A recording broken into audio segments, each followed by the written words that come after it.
Les amis, j'espère que vous allez bien. Bienvenue sur ma chaîne, toute nouvelle vidéo. Et pour cette nouvelle vidéo, je vais vous résumer Candide.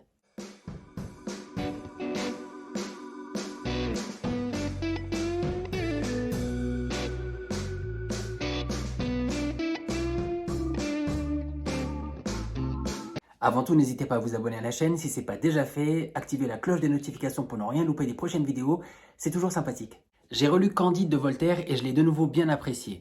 Mais avant de commencer, juste un petit mot sur l'auteur, Voltaire. Poète, écrivain, dramaturge, historien, philosophe français du XVIIIe siècle, il appartenait au siècle des Lumières donc, et il est entre autres l'auteur de Zadig, l'Ingénu ou encore ses poèmes philosophiques et satiriques. Mais le sujet de la vidéo d'aujourd'hui, c'est Candide, alors ça parle de quoi? C'est un conte de 30 chapitres paru en 1759 qui met en scène Candide donc, mais aussi Pangloss, le précepteur optimiste, Cunégonde, la fille du baron et de la baronne, la vieille, c'est Voltaire qui l'appelle comme ça, Martin, qui sera le compagnon de voyage un peu dépité de Candide, et Cacambo, qui sera lui le valet de Candide. Ça raconte l'histoire de Candide, un garçon un peu naïf et simple, qui vit en Westphalie, l'ancien nom de l'Allemagne, chez son oncle le baron de Thundertentronckh, et son enseignant c'est Pangloss, qui lui répète tous les jours la fameuse phrase issue donc de l'œuvre de Voltaire, tout est au mieux, dans le meilleur des mondes possibles. Tout va bien pour Candide, jusqu'au jour où il se fait virer du château pour avoir embrassé sa cousine Cunégonde, fille du baron et de la baronne. À l'extérieur, il est enrôlé par l'armée bulgare et va assister à un massacre entre les Bulgares et les Arabes. Autant te dire que pour le jeune Candide, c'est un tout petit peu violent, vu que jusque-là, il avait connu que l'innocence et la joie du château. Témoin de cette guerre, Candide est choqué, il se dit je suis pas venu ici pour souffrir, ok ?» Et du coup, il se casse en Hollande, là-bas, il se rend compte que l'humain, il n'est pas forcément plus tolérant, mais il y croise par hasard son ancien prof Pangloss, qui lui apprend qu'après son départ, le château a été détruit et que tout le monde est mort. Il a bien fait de le croiser, lui. En Hollande, Candide et Pangloss sont hébergés par un généreux manufacturier du nom de Jacques, qui décide pour les besoins de son commerce de les emmener avec lui à Lisbonne, sauf que pendant le voyage, notre petit Jacques, il meurt noyé lors d'une tempête, donc pendant le voyage en bateau qui les emmenait au Portugal. Candide et Pangloss arrivent à Lisbonne donc, sauf qu'ils arrivent en plein tremblement de terre, qui finit par s'arrêter. Mais les sages du pays veulent éviter que le séisme ne revienne. Et comme l'indique leur nom, ils prennent une décision très intelligente et raisonnable, ils sacrifient des humains. Et le problème c'est que dans les humains qui sont choisis, on va retrouver nos deux personnages, Candide et Pangloss, qui sont condamnés pour Candide à la fessée et pour Pangloss à la pendaison. Candide est complètement perdu, il se demande quelle horreur il va encore découvrir dans ce monde, et c'est là qu'il est justement recueilli par le personnage de la vieille, grâce à qui il retrouve Cunégonde, qui n'est finalement pas morte, elle a survécu au massacre du château, sauf qu'elle est sous l'emprise de deux hommes, et Candide décide de l'en libérer, pour cela il les tue, il l'apprend à Cunégonde, qui est choquée qu'il ait pu tuer comme ça des hommes froidement. Pour se défendre, Candide lui dit « Ouais, mais j'ai changé, c'est la fessée, elle m'a endurci. » Véridique. Candide, Cunégonde et la vieille s'enfuient du Portugal, direction l'Amérique du Sud, et comme il n'y avait pas de charter à l'époque, ils y vont en bateau. Pendant le voyage, ils jouent au jeu de celui qui a le plus souffert. Alors après, par contre, la vieille a bien morflé. Elle était amoureuse d'un prince qui s'est fait empoisonner, elle-même s'est fait violer, elle a fini esclave. Comme carrière, il n'y a plus gay, c'est pas un choix que tu mets sur Parcoursup.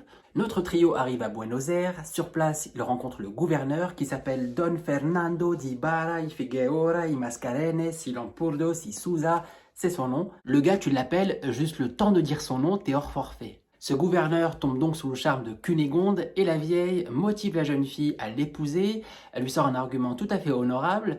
Elle lui dit « Marie-toi avec, c'est un homme respectable, intelligent, attentionné, plein d'avenir. » Pas du tout. Elle lui dit en gros, déjà tu t'es fait violer plusieurs fois, donc estime-toi heureuse de trouver quelqu'un. Et en plus, ce monsieur a une très belle moustache. Véridique, page 178, hop.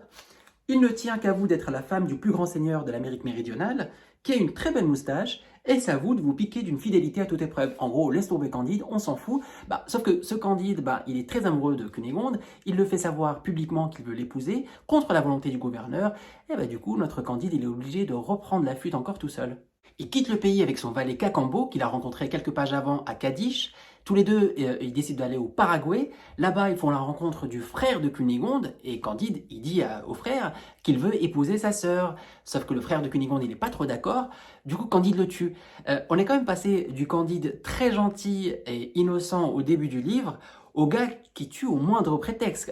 Excusez-moi, vous prenez pas la carte bancaire? Ok, je te tue. De là, Candide et Cacambo s'échappent encore. Ils passent par le pays des Oreillons, où ils manquent de se faire tuer parce qu'on les prend pour des jésuites, le peuple ennemi. Ils arrivent à s'en sortir, ils atterrissent dans l'Eldorado, qui est le pays où il y a plein de richesses, où tout va bien et tout est bien mené. Ils en partent avec plein de trésors, de cadeaux et de vivres, et une grosse quicheta offerte par le roi, et ils se promettent, à partir de là, de retrouver Cunégonde et s'acheter un royaume.